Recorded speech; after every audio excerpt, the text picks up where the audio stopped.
Isang batang Muslim sa Tarlac, sinuntok ng isang lalaki na nagmamaneho ng tricycle sa hindi malaman kung ano ang dahilan kung bakit niya ito ginawa sa isang bata. At ito ngayon ay nag-viral sa iba't ibang social media platform.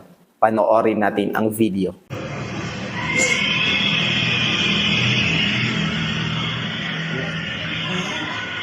Ang tanong dito ay bakit ito ginawa ng isang lalaki sa isang batang Muslim na walang kamuwang-muwang?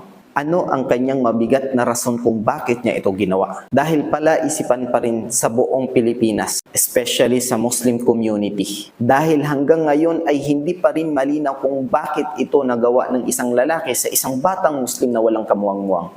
Ang panawagan ngayon ng mga tao sa Pilipinas, especially sa mga Muslim community, ay ang agarang pagbibigay ng hustisya sa ginawa ng lalaking ito sa isang batang Muslim na walang kamuwang-muwang, para hindi ito gayahin ng mga ibang lalaki o ibang mga non-Muslim. Panawagan na rin natin sa lahat na sana maging marespeto tayo sa ating kapwa.